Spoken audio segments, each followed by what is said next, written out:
एक बार टूनपुर के जंगलवासी आपस में मिलकर बातें कर रहे थे। सब अपनी अपनी बातों में व्यस्त थे कि तभी खबरी कबूतर वहां आ जाता है। अरे खबरी कबूतर, बड़े दिनों बाद दिखे हो। टूनपुर का रास्ता भूल गए थे क्या? हाँ खबरी भैया, बड़े दिनों बाद आए हो और बहुत दिन हो गए, बाहर के जंगलों की कोई खबर भी नहीं सुनाई। हाँ मीठी बहन, बहुत दिन हो गए मुझे यहाँ आए हुए। मुझे भी आप सबसे बड़ा मन था मिलने का, पर आज बहुत महत्वपूर्ण खबर लाया हूँ।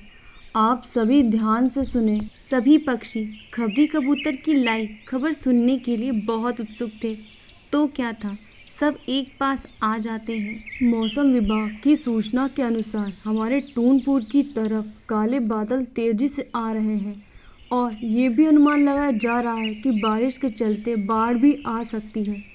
कृपया आप सभी अपना ख्याल रखें और अपने अपने घरों को ऊंचाइयों पे और मजबूती से बना लें। कबूतर की बातें सुनकर सभी पक्षी सोच में पड़ जाते हैं और कबूतर के जाते ही आपस में बातें करने लगते हैं। अयो रामा, अब क्या होगा जी? एक बार ऐसा ही हुआ था, हमारे जंगल को बड़ा नुकसान हुआ था जी। सभी पक्षी बहुत घबराए हुए थे कि इतने पर जिनी चिड़िया बोलती है, दोस्तों ये डरने का समय नहीं है। हम सभी अपने अपने घरों को और ऊंचाई पर बनाएंगे और जितना मजबूत बना सकते हैं उतना बनाने की कोशिश करेंगे। जिनी की बात सभी पक्षियों को बहुत अच्छी लगती है और वे सभी अपने अपने घरों की मरम्मत में जुट जाते हैं। पर कुछ पक्षी ऐसे भी थे जो अपनी ही धुन में थे।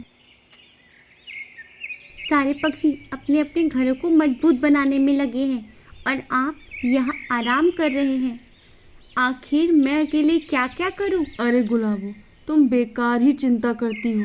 अरे अभी तो बहुत दिन हैं और ये सब बेवकूफ़ हैं जो उस कबूतर की बातों में आ गए। बेचारी गुलाबो कवि अपने पति के आलस से परेशान अकेले ही लकड़ियाँ इकट्ठा करने में व्यस्त थी कि इतने में वहाँ रिंकू मौसी आ जाती है। अरे ओ गुलाबो, कल से देख रही हूँ तुम ही लकड़ियाँ ले जा रही हो। ये कालू कहाँ मर गया है? क्या बताऊँ मौसी, कालू तो मेरी सुनते ही नहीं है।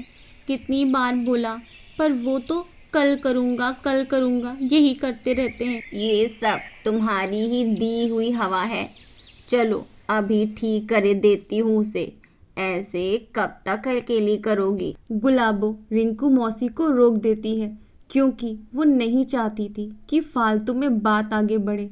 वैसे भी अभी तो उसका ध्यान अपने घर को बाढ़ से बचाने में लगा था। दूसरी तरफ सभी पक्षी लकड़ियाँ इकट्ठा करने में लगे थे। वहीं जिनी के दिमाग में एक आइडिया आता है। दोस्तों, खबरी कबूतर के मुताबिक तूफान बहुत ज़ोर से आने वाला है और भारी बारिश की संभावना भी है। हमारे पास ज़्यादा वक्त नहीं बचा है। क्यों ना हम अलग अलग लकड़ियाँ इकट्ठा करने के बजाय एक साथ करें और हमारे जंगल के सबसे ऊंचे पेड़ पर एक घर बनाएं। जिनी की बातें सुनकर सभी पक्षी मान जाते हैं, पर कालू कौवे को तो उसमें भी दिक्कत थी। वो वहां से चला जाता है। सारे के सारे पक्षी पागल हो गए हैं। मैं तो यहाँ आराम करूँगा और धूप के मज़े लूँगा। जिनी और सारे पक्षी मिलकर जंगल के सबसे ऊंचे पेड़ पर बहुत मजबूत घर बनाते हैं। वे सभी ऐसा घर बनाते हैं जो नाव जैसा था।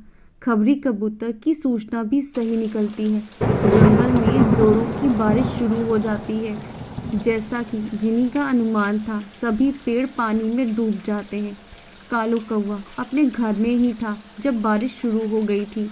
वो भी घर के साथ बहने लगता है। अरे बचाओ मुझे, कोई तो बचाओ, मैं डूब रहा हूँ। कालू की आवाज़ जैसे ही गोरी कवि के कानों में पड़ती है, वो भी चिल्लाने लगती है, अरे कोई बचाओ ने, नहीं तो डूब जाएंगे वो। बारिश इतनी तेज थी कि किसी की बाहर निकलने की हिम्मत ही ना हो रही थी। तो क्या था, सभी पक्षी अपना नाव वाला घर पानी में उतार देते हैं और इस तरह कालू कौवे की जान बच जाती है।